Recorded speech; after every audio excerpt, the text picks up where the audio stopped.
सभी का स्वागत है दोस्तों। आप सब कैसे हैं कमेंट बॉक्स में जरूर बताइएगा।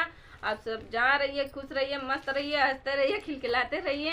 हमारे चैनल पे जो भी होंगे सब्सक्राइब कर लीजिएगा, बेल आइकन को जरूर दबा दीजिएगा और लाइक शेयर सब्सक्राइब जरूर कीजिएगा। आप सबके लिए एक छोटा सा अवसान माता का गाना लेकर आए हैं। आप सब कमेंट बॉक्स में जरूर बताइएगा अवसान माता का गाना हमारा कैसा है, और जिसके यहाँ होता होगा वो भी कमेंट करके बता दीजिएगा। बहुत लोग के यहाँ नहीं होता है अवसान माता का।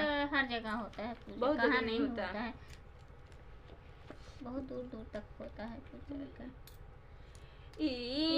दिया मोरी बैरन निदिया के मातल, निदिया के मातल हो। सखिया गौआ में आई आवसनी मैया देखहु न पायो। सखिया गौआ में आई आवसनी मैया देखहु न पायो। कवने बरन आवसनी मैया केथुआ चढ़िया माई, केथुआ चढ़िया माई हो।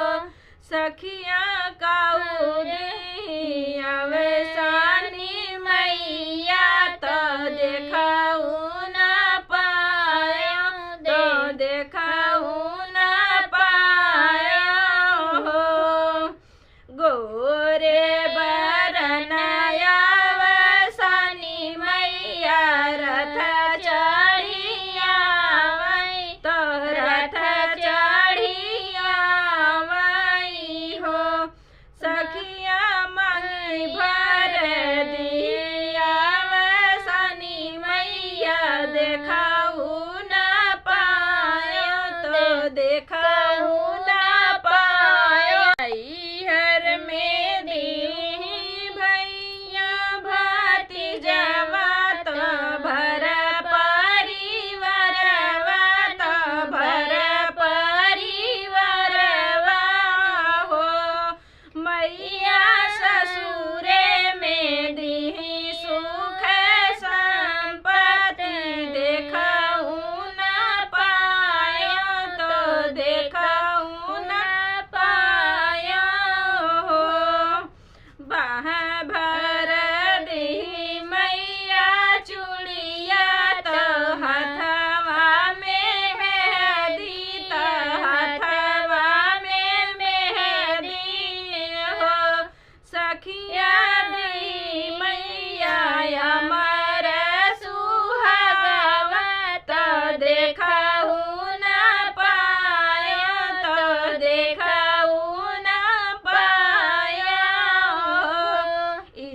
निदिया मोरी बैरन निदिया के मातल, निदिया के मातल हो। सखिया गौआ में आई आवसनी मैया देखहु न पायो, तो देखहु न पायो हो। हमारा अवसान माता का गाना आप सबको अगर पसंद आएगा तो लाइक शेयर सब्सक्राइब कीजिएगा।